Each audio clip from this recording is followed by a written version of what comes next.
can also look at how to make your workouts faster and efficient.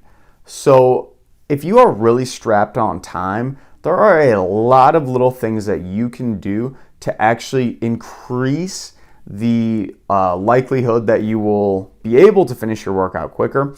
And we're going to look at a few of those things. So practical tips, you can start implementing these into your life daily.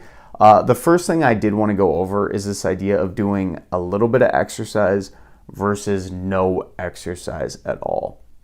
So a lot of people will think, oh man, I don't have time to work out, so I'm not going to work out at all.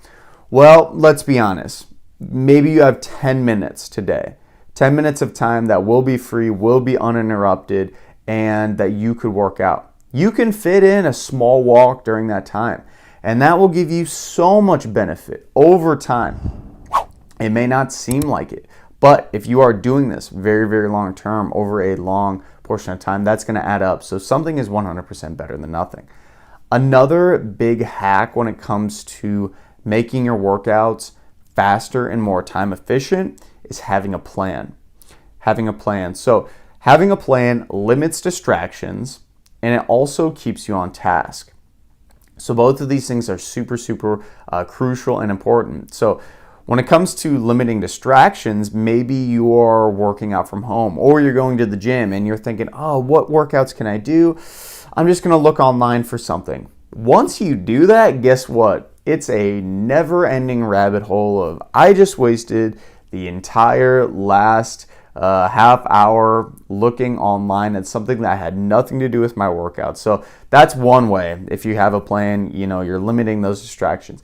And of course, it keeps you on task. So if I'm going to go from squats to doing some push-ups to doing some rows, maybe trying a couple pull-ups, and then ending with a nice little walk, that is something that you can tell. Hey, it's going boom, boom, boom. And it's still limiting a lot of that decision fatigue. And that decision fatigue is usually something that forces a lot of people to add on extra minutes onto their workout. And when we're trying to be efficient in the gym, those are all crucial minutes that we can get back and we can take hold of. It just takes a little bit of intentionality. I also do want to introduce this idea of supersets and giant sets and circuit training. These are all things that I implement into my workout routines and do with some of the individuals that I work with. And this can greatly decrease the overall time of your workouts.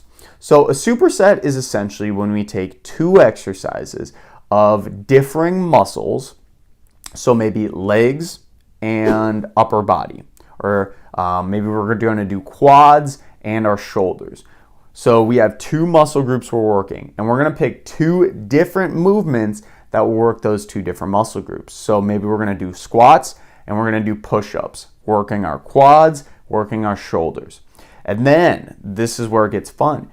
After you do one set of, let's say, squats, for example, you are going to, without rest, go immediately into your push-up exercise. So although it may seem like, oh, I'm going to be super tired, yes, you will be more tired than if you just rested and went into it. But since we just fatigued the legs and are going into the shoulders for the push-ups, you're not going to be as tired. And then usually what a lot of people do is they will rest after that for about a minute and then repeat again. So you're essentially taking out some of the rest time while doing the supersets. And in addition to this, giant sets are kind of the same thing, same concept. You're just adding another exercise. So another way that I would like to implement a giant set usually would be to do maybe a leg exercise, a shoulder exercise, and then a core exercise. Same concept. You're going to do the leg exercise right into the shoulder exercise, right into the core exercise with no rest in between. And when you're doing this, you're literally shaving off so much time. You're going to, of course, rest afterwards because you're going to be pretty gassed. These are also a good way to really test yourself, test your mental and physical capabilities too. Circuit training is essentially the same as doing giant sets or supersets, but you're not resting at all. So maybe you're just picking 2 to 3 exercises and you're just going at a nice, easy flow through them. So you're doing some squats for a minute, some push-ups for a minute, some core work for a minute. and then you're just going to go at a nice consistent pace. So maybe you're not going as hard as you would in a superset or a giant set. You're maybe cutting back a couple reps to allow you to do longer. If you are finding value from this and learning something new, please give the video a like. Greatly appreciate it.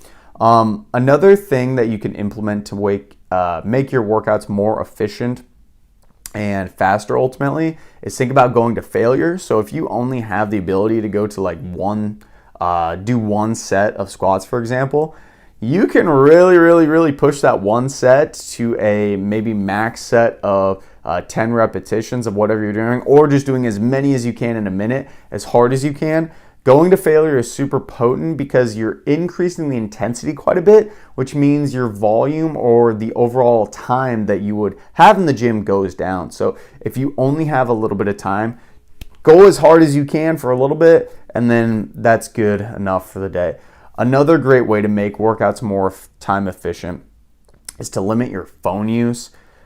As we just described earlier, phone use is terrible. When it comes to the gym, you maybe think, oh, I'm going to be logging my workouts, and then all you end up doing is literally just scrolling on your phone for hours. So a really unfortunate thing that leads people being set up for failure, because then the next time you're thinking about going to the gym, it's like, oh my gosh, it takes so many hours for me to finish a training session.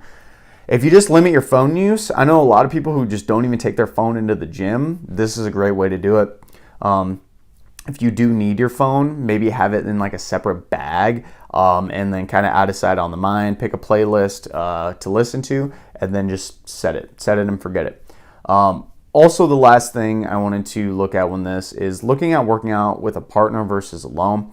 So sometimes when you work out with a partner, this is great. They can keep you on task. But sometimes, and this is usually what happens, it turns into more of a social setting where you're just talking about your workouts for a really long time, and you might get a little distracted. We're trying to limit distractions, and sometimes a partner doesn't do that. Sometimes it's the complete opposite, and they can get you in, they can keep you motivated, they can keep you moving. It really depends on what your partner is. So pick a good partner if you do.